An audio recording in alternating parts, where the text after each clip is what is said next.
When you're getting into mountain biking, it's really easy to make some big mistakes. I know I did loads. Yeah, we still make mistakes to the date. That is true. So this is some of the most common mistakes you're likely to make when you start mountain biking and how to avoid them.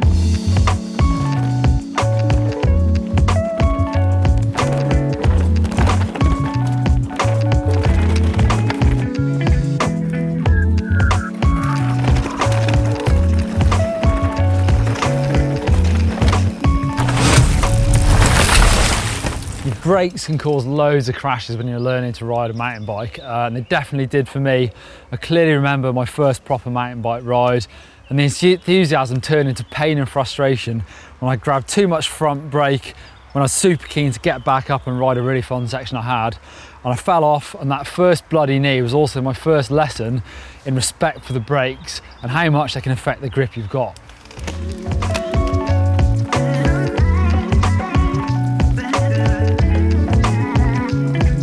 So the way to solve this problem really is to learn to modulate the brakes. By that I really mean just, altering how hard you pull on the brakes depending on the situation, how much grip you've got, if you're cornering, etc. Also, brakes can get you problems. Actually, there's a section down here where I can show you this. Obviously, riding steep downhills when you're a beginner can be really scary, but the problem I often see, or used to see when I was coaching, is people try and go too slow and stay in the middle of the bike. Therefore, with a big pull of the front brake, the weight's going forwards, almost over the bars, and the back wheel's lifting. It's then not gripping, but it's also feeling pretty scary. It feels like you could go over the bars. So in these situations, it's about sort of easing off the brakes a little bit. It's try and get the wheels turning. You're just gonna find a bit more grip, and actually it's sort of committing to rolling down this section and not being on the brakes so much that the bike is picking up the back wheel off the ground, but also you're going so slow that the bike's going to want to fall over because you don't have that gyroscopic effect.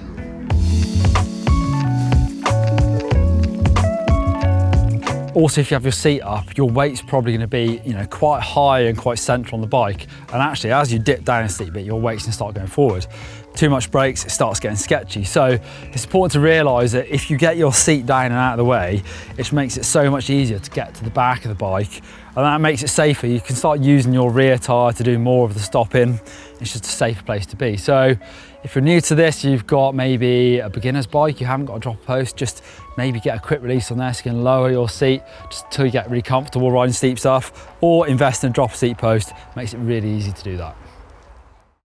Okay, this is a super common mistake when it comes to a beginner riding out on the trail, and that's when your feet start to bounce off your pedals. Now, there's a quick solution to this if you haven't done it already, and that's having a good pair of riding shoes and a good pedal to go with it to give amount of good grip on those pedals to those shoes. Now, let me give you an example. These are a good riding pair of shoes. Now, what you want to look for is a good sole that's thick, strong, and grippy. Now, when it comes to the pedals, now you want a good platform with good pins in it as well. Now that amalgamation between the pedal and the shoe with that good nice stickiness is going to help keep your feet on your pedals. Now if you don't have riding shoes and you have a pair of trainers, just make sure that trainer has got a nice thick rubbery sole, and it's going to give you a lot of support in your foot when you're out riding on the trail.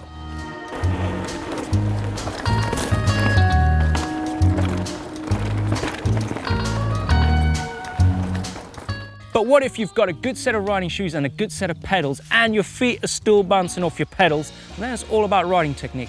Now, the most common place that feet do tend to bounce off when you're a beginner is jumps. Just like this one in front of me, it's a small jump, it's a log jump. Now your feet will probably bounce off this if you're doing the wrong technique. And the wrong technique is you probably have all your weight on your toes, just like this, your toe down. Now the best technique is to drop your heel, bring your foot up a bit more, just like that, so your pedals nearly in the middle of your foot, drop your heel, so when it comes to a jump like this, you can rotate your foot to bring up that rear with your toe, not just having your toe down and trying to pull off, because it'll just bounce off just like this. Let me show you.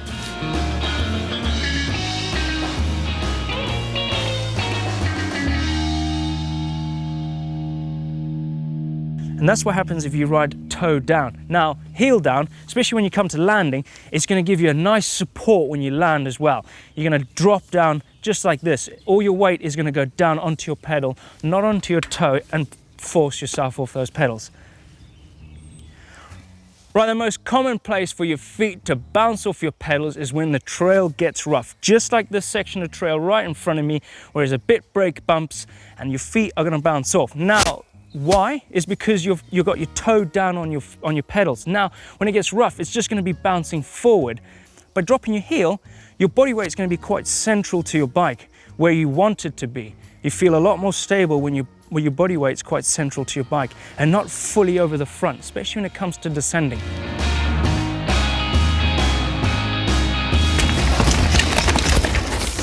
Whoa, a front wheel washout. And that was what I was talking about earlier. That was my first big mistake, where it was a case of too much front brake at the wrong time. Most of the time you end up on your knee and it's painful. But it can be caused by other things as well, like bike setup, weight distribution, or even misreading the trail. But first, let's look at bike setup. So of course, when we're talking about grip, the first thing that springs to mind is tyres. So a good set of grippy tyres is really going to help you find traction in corners. Also thinking about front and back tyres. Sometimes people go for a slightly grippier tyre on the front to make sure that front tyre is sliding, because you can get away with a little bit more slide on the back. Also talk about a perfectly balanced bike. So what I mean by that is really getting the weight balanced on it. And that is affected by many things, like the geometry of the bike, your suspension setup, trying to get the sag right, front and rear. So definitely look into that. If you've got a full suspension bike, I would say, really look at the videos you've done on setting those up, but also read the manuals. For me, a big one is bar height. So where you set your stem and how much rise you've got on the bars, as to how much balance I feel I've got on the bike. Of course, cross-country bikes is a bit lower on the front just to get up those climbs.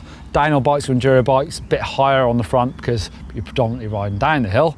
But I'm really trying to get my weight sort of in the middle of the bike, so that when you push it too fast and you lose traction, both front and rear tyres slide pretty much equally. Okay, I'm not gonna lie, I still do this out on the trail, and that's stiffening up in the trail. And that's the worst thing you can do. And it only happens when I'm scared, tired, and I'm a little bit hungry. I'm not gonna lie. All my thinking gets thrown out the window and I start to stiffen up. Now, let me give you an example. I'm coming down a bit of a trail. There's a blind rise. I launch off this blind rise into a bit of an unknown bit of trail, and then the trail just suddenly goes left. Now, I'm in the air, I'm gonna stiffen up. I straight away look at the front wheel, seeing where I'm gonna go, and I lose all concentration. My whole body stiffens up in the air, and that's the worst thing you can do. Now, how do you solve this?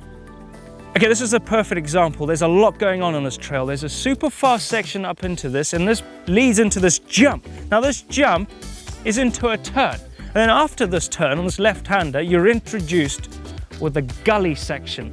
Being scared straight away, you automatically stiffen up on your bike. Now, you don't want that to happen when you come to a bit of trail just like this. You have a drop on the left and you got a roll on the right. Now, when you're going off the drop into that left-hand turn, you don't want to be stiff off this, because you start to lose concentration and it all goes wrong.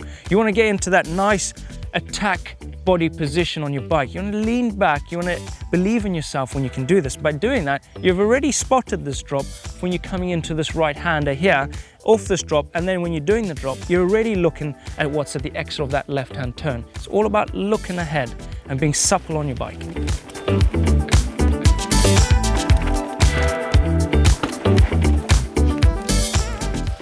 Losing momentum on climbs, it's all about really not predicting what gear you need to be in early enough. You might notice actually that the good riders are shifting gears all the time. Oh, that was a nasty shift. Basically what you need to do is try and predict what gear you're going to need to be in early, so you can keep a consistent cadence through your pedals. By that I mean just how fast you're spinning them. So keep a nice momentum, keep your pedals turning at a good rate. It's going to help you keep grip and get up those climbs. The best thing to do is ease off the power a little bit as well. So that again is trying to predict it early, because if you shift a bit like I did then, when you're putting a lot of power through the cranks, it can lead to snap chains or even just a slip and you're stopped and it's hard to get going again.